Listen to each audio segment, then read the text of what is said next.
Hey everybody, Tim Veigle here with Watson Realty. Welcome to today's Sellers Workshop. So I'm going to bring up the PowerPoint here in a minute, but before we get started, please leave comments of what you think. Feel free to subscribe to my YouTube channel as I'm going to be putting out content that's going to be very helpful for you during the home buying process. So let's go ahead and let's work on getting the PowerPoint up. Really excited about today's because this is going to be a pretty good one. I think you guys are going to like it a lot. Work on getting this up.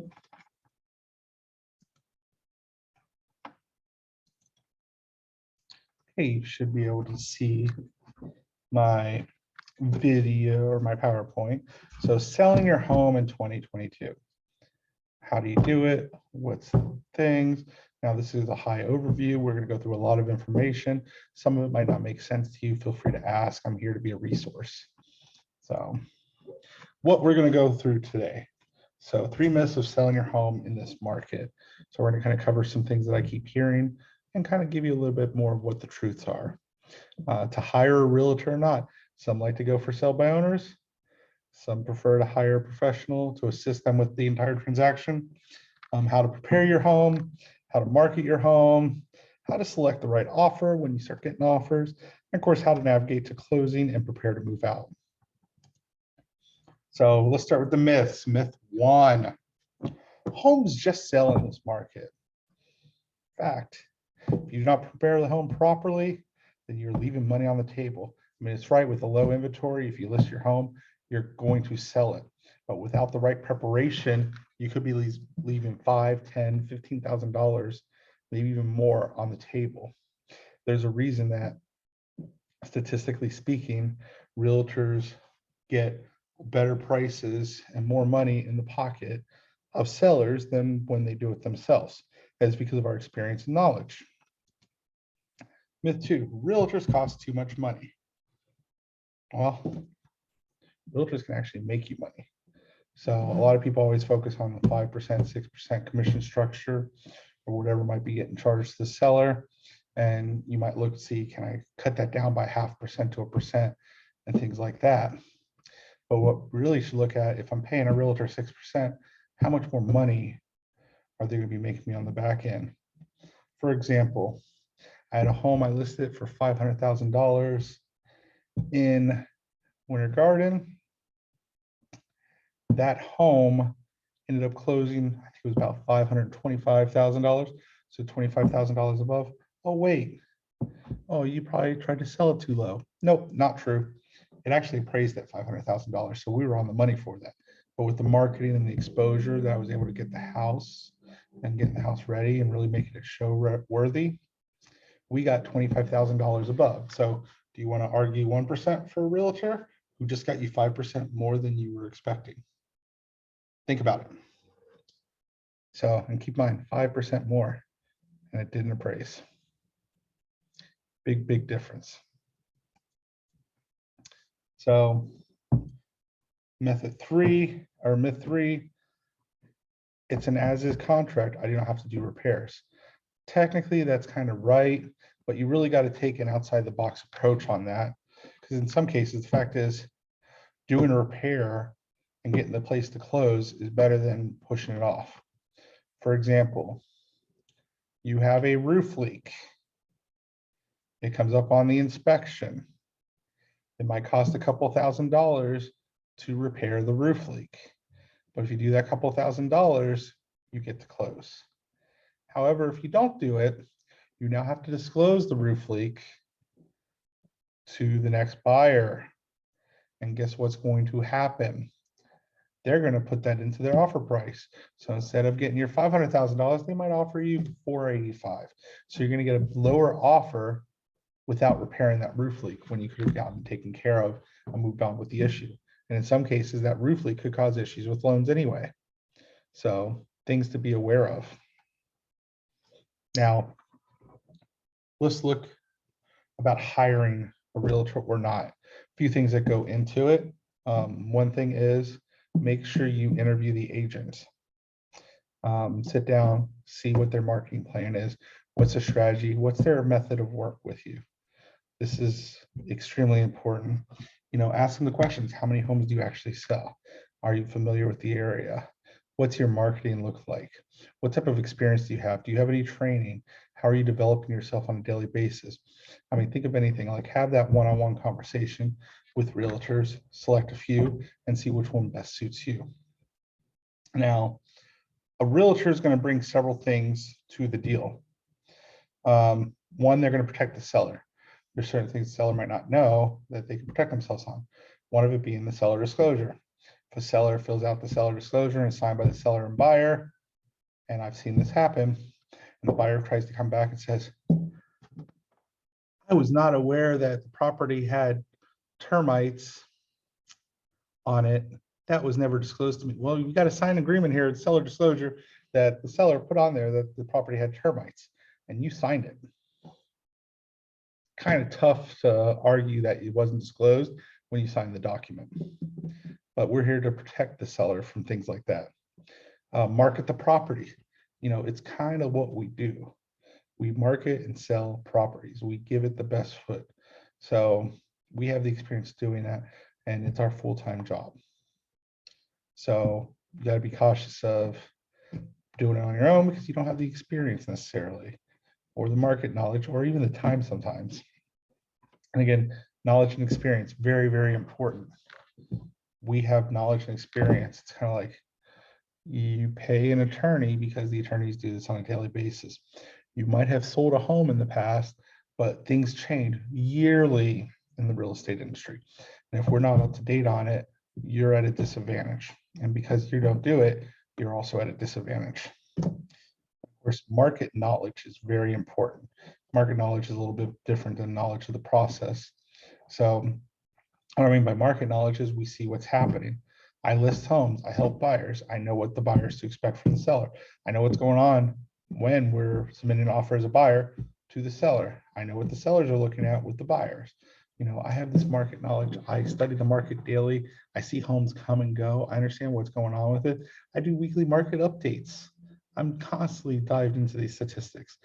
Better known, I have my finger on the pulse of the real estate market in the Orlando area.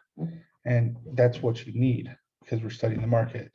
If you're not studying it like it's your job, you're going to be at a disadvantage because you don't have all the information you might need. And of course, selling your home is a stressful time. It is. At the end of the day, it's stress. No ifs, ands, or buts about it. But our job is to hopefully reduce the stress and make the process a little smoother.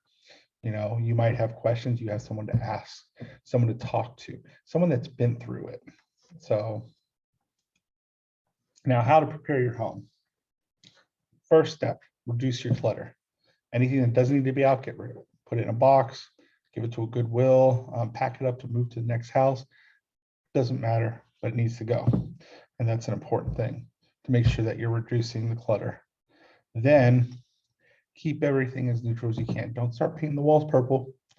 Keep them cream, white, whatever you want to do, but you want to limit the color and keep it neutral.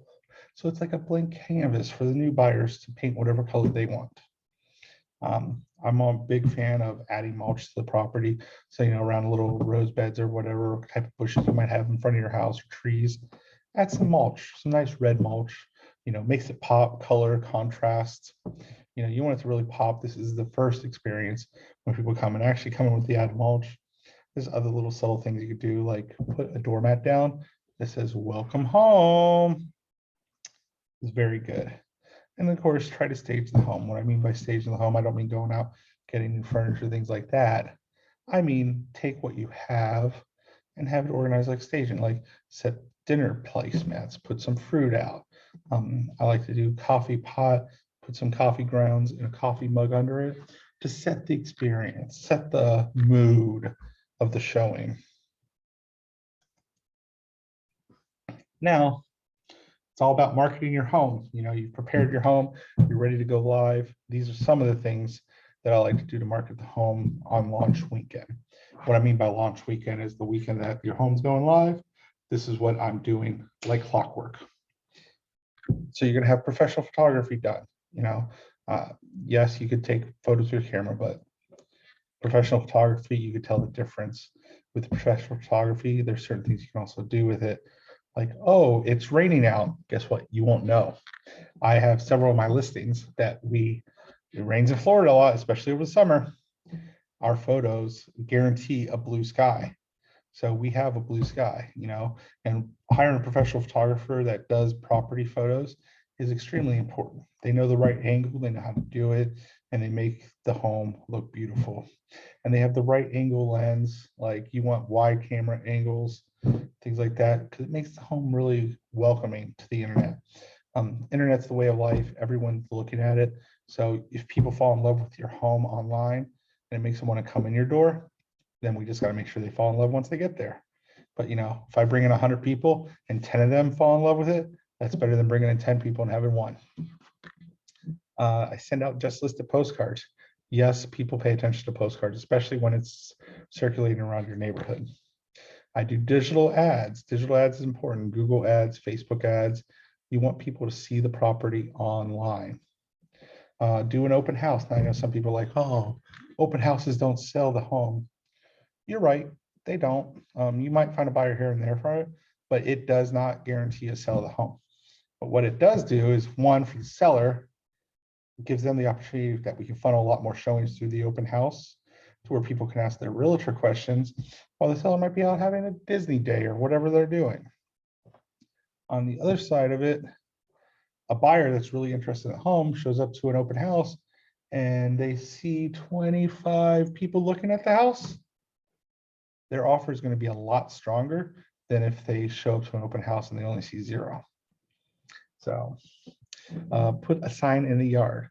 Now, people only see maybe about 5% of signs based off statistics, but it's still good to have a sign in the yard so people know this is the house that's for sale when they're driving by.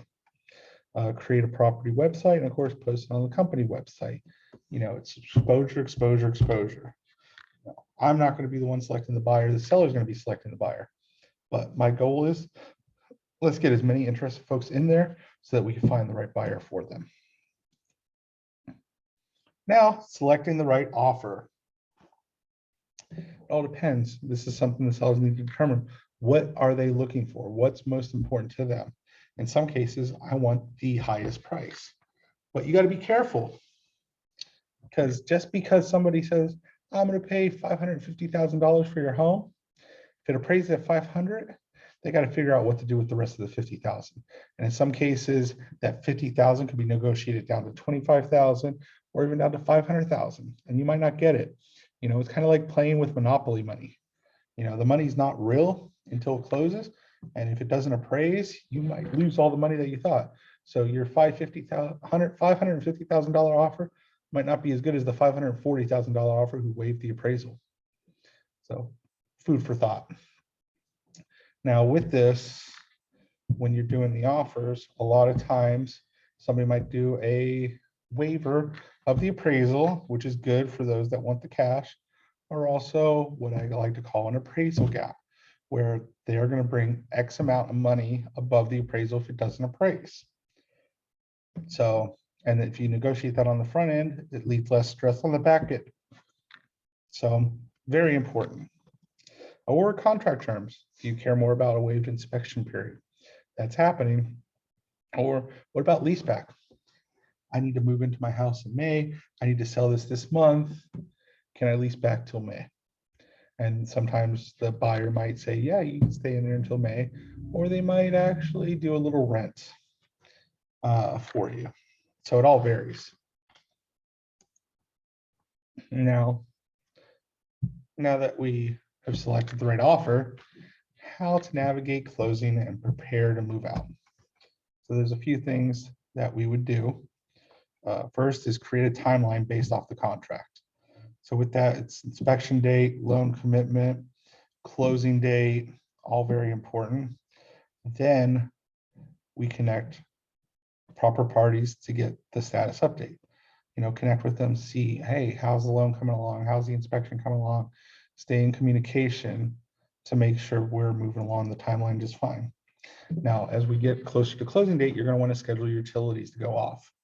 I recommend scheduling it for at least the day after closing, depending on your closing date. If you close on a Friday, you might not want to schedule a Saturday off. It might be more or less Monday or Tuesday. But make sure you don't schedule it on closing day, because if they do their final walkthrough with no power and no water, could cause issues. And then you're going to schedule your movers to move out. And it's up to you. Whenever you move out, it's always good to go through and do a quick clean of the house so that the buyers have a clean house coming in. Depending on your time, it might even be best, because everyone's always rushing to move out. Hire someone to come in and clean for you, so you don't have to worry about coming back and cleaning.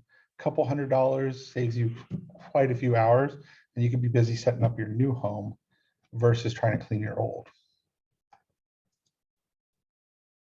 Now, I hope you guys enjoyed today's seller course. The next online one I'm going to do is wealth building strategy in real estate. So we're going to talk about ways that you can build wealth in real estate. That'll be on March 5th at noon. Link event will be in the calendar in the comment section on my YouTube channel. So please go check it out. And again, if you want to connect with me, there's some ways you can connect with me. And please, if you haven't done it yet, subscribe to my channel or simply follow me. Comment on what you think of this. I need the feedback. The more feedback I get, the better that my future videos and content will be. So I hope you all enjoyed today. And it's been a pleasure. A lot of information. But if you have any questions, I'm always here to answer them for you. Ciao. Arrivederci. Bye now.